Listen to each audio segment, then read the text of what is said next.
Welcome back to Southwest Yard and Garden. I'm Curtis Smith. At this time of the year in New Mexico, the chili topic is a hot item. We're visiting with Patricia Aaron at the Bernalillo County Extension Office, and she's going to teach us a lot about chilies. And yeah, I see you've got some here for us to talk about. Chilies belong to New Mexico, don't they? Well, we like to claim them, Curtis, but I'm not sure they do. Christopher Columbus was really credited with bringing the chili seed to the Americas, but that was really erroneous. They were here when he got here, and they've been here for a few thousand years. But he is credited with taking the chili seed back to Europe. Actually, they came from the New World. I think the center of origin is somewhere in Central America, and it had moved throughout the Americas, or at least up to here. And when he landed in the Caribbean, he found it and took it back to Spain. And they liked them. Yeah, so New Mexico, we can claim it. And we do spell it right. We do spell it with an E and not with an I. That's right. We've got to spell it right. Do that right. And we have some here, some that we normally call peppers instead of chilies. Right. You know, the chili pepper is a member of this family. And the bell peppers there, those beautiful red and orange and yellow and green peppers, those are rated 0 in heat on the Scoville. So these don't hurt. No, those are very mild. Even I can eat those. They give us good flavor. Yes. Okay, and the red and the green are really the same pepper at just different times. Right, and you certainly are a better expert than I am. The green pepper is the immature pepper of any pepper family, and then as it matures, it becomes colored red or yellow or orange or whatever. Right, and these are the ones we think of most, but then they've developed the other beautiful colors, which are nice to have in our salads. And you've got some others here as well.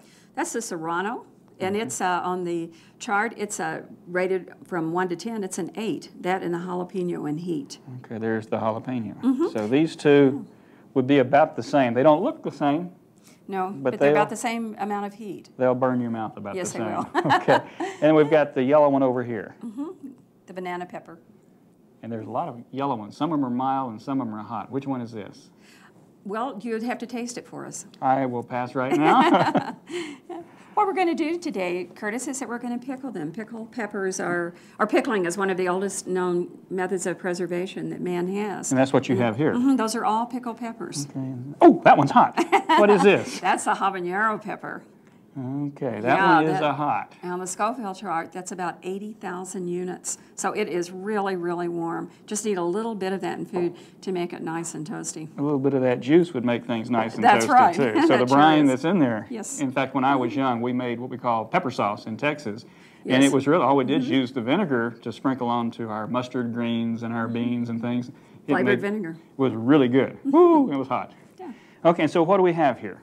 Those are the cherry peppers, the mature and the green one. Aren't those pretty? Yeah, they're pretty, and they're not very hot. Well, they're about a 7, I believe. Oh, so okay. depending on your perspective, they can be very hot. I'm tough. Yeah, pickled bell peppers. Ooh, now, I've had these. These are good. Yes. I like them better than bell peppers. Those are the yellow hots. Okay. And the pickled jalapenos. And that's what we're going to pickle today. We're going to talk about making them because it's really easy to do and want people to do them safely. You need a brine to put them in, and to do that, we're going to add 5 cups of vinegar. And this needs to be 5% acidity. On the vinegar bottle, it will always tell you the acidity. We recommend that people not use homemade vinegar because they don't know the acidity of it. We'll add 1 cup of water, 2 tablespoons of sugar, 2 tablespoons of canning salt. And it's really important that it be canning salt and not table salt. Table salt has fillers in it, and it can also have iodine, and that would cause the brine to be cloudy or maybe even rust-colored. So you want to make sure things for a lot of people may have been using table salt. Right, want to make sure that it's canning salt. Kosher salt, sea salt, canning salt, it's all pure salt without any fillers. And then we're going to add 2 cloves of garlic just for flavor. Okay. And I might tell you, with garlic, if garlic in a product turns blue, the reason for that is that it can be an immature garlic. There's nothing wrong with it. It can also be caused by cooking the brine in an aluminum pan. But just doesn't look very appetizing. Then we're going to heat this, jar up the peppers, and process them in a boiling water bath for 15 minutes. So the last thing you put in would be the peppers. That's right. We're going to put those into jars. Okay. And we have the jars back here. Okay. We have them heating. The hot brine has to go into a hot jar. So you heat the jar first. Pour the water out without burning yourself. Right. And then the next step is to put the chilies, which have been heated, in the brine. No, we're actually going to put the don't. chilies raw. And we'll let you do this. You can. I get to These make have been pickled rinsed, peppers. and there's a slit that has been cut into them to let the brine in. And you want to pack them into the jar. So I was going to look for the slit. But you've cut it so that the brine can get into it.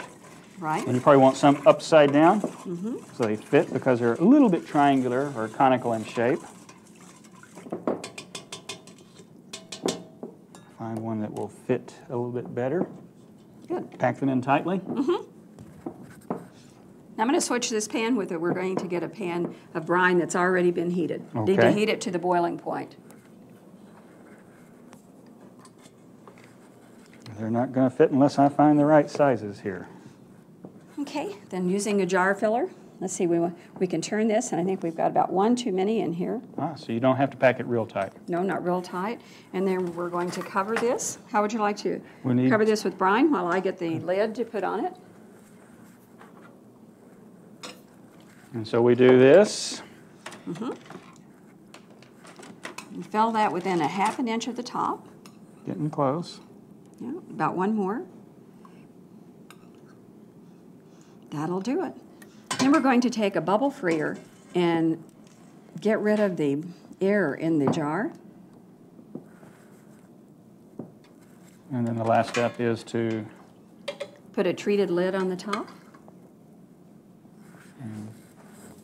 Then for safety, into the boiling water bath.